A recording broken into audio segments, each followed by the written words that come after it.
O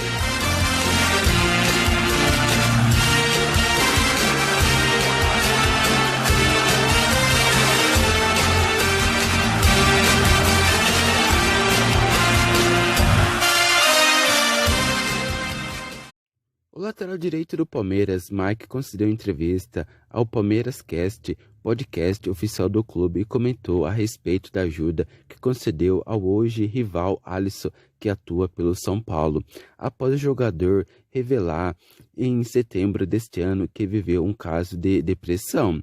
Na entrevista, o jogador de São Paulo relatou que sofria crise de ansiedade quando via qualquer atividade futebolística e chegou a tomar a decisão de abandonar a carreira de atleta. De acordo com Alisson, Rafinha, Luciano e Luan de São Paulo, além de Mike, foram fundamentais para sua recuperação. O lateral do Palmeiras foi questionado a respeito da colaboração que deu ao amigo da época de Cruzeiro e relatou a proximidade que tem com o meio-campista e pediu às pessoas que sofrem com depressão que não tenham vergonha e peçam ajuda. Foi um momento muito difícil. Nesse dia é impressionante como as coisas acontecem. A gente ligava para ele, independentemente do time que ele tiver, é igual como o Dudu. A gente vai ser sempre irmão do mesmo jeito. Quero levar para o resto da vida. Dentro de campo é cada um querendo ganhar, mas fora de campo eu gosto muito. Conheço toda a família dele, ele conhece a minha. Ele é padrinho dos meus filhos. E eu conversando com ele, ele não tinha me falado nada. Não é de um dia para o outro. Acho importante bater nessa tecla e não zombar. Tem muita gente que tem vergonha, mas não precisa ter. Acontece com qualquer um. É uma doença como o câncer. Se descobrir no início, não vira uma depressão. Tem que procurar ajuda. Você não consegue se ajudar. Ele não conseguiu. Então, tem que ter alguém do lado para ajudar. Essa doença é difícil. Finalizou Mike.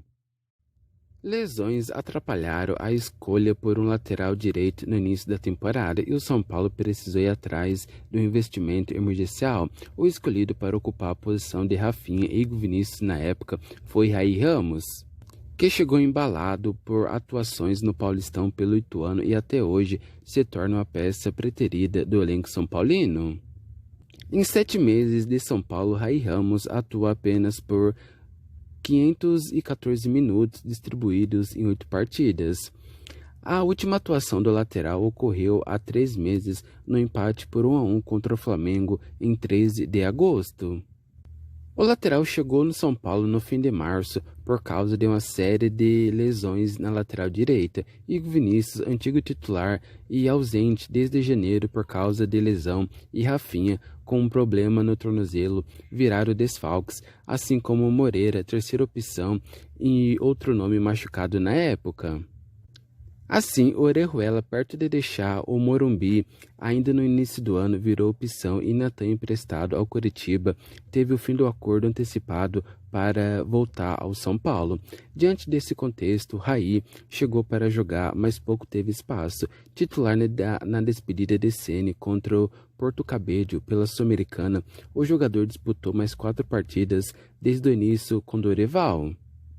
A última vez dele como titular ocorreu na derrota para o Grêmio em junho. Naquela ocasião, o lateral acabou substituído ainda no intervalo. Depois, a única oportunidade veio diante do Flamengo.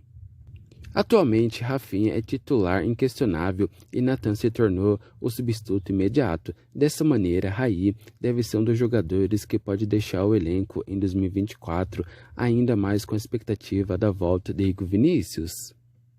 De destaque do Paulistão, Raí está prestes a completar 3 meses sem entrar em campo.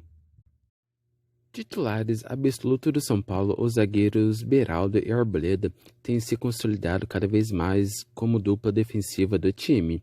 Os jogadores somam números expressivos atuando juntos pela equipe comandada por Dorival. O São Paulo não só está invicto, como sofreu apenas 1 gol nos últimos 5 jogos em que os atletas jogaram como dupla titular na zaga. Nessas partidas, o São Paulo bateu a LDU pela Sul-Americana, 2 vezes o Flamengo pelos 2 jogos das finais da Copa do Brasil, além de Cruzeiro e Bragantino pelo Brasileirão. O detalhe é que o único gol sofrido nesse jogo foi diante do Flamengo, pela segunda decisão da Copa do Brasil. Apesar de iniciar a final como titular, Arboleda deixou o campo lesionado aos 9 minutos do primeiro tempo, ou seja, quando o São Paulo sofreu o gol, o equatoriano não estava mais jogando, e sim Diego Costa. No São Paulo, desde 2017, Arboleda se formou como o xerife da defesa são paulina no decorrer dos últimos anos. Entre lesões e algumas polêmicas, o jogador terminou ganhando o carinho da torcida. Já Beraldo surgiu como uma grata surpresa após a lesão de Ferrarese no início do ano. A Joia de Cotia demonstrou maturidade para assumir a titularidade do time e com pouco tempo conquistou a confiança de Dorival. O garoto, que tem despertado interesse de times europeus, tem contrato com o São Paulo até 2028.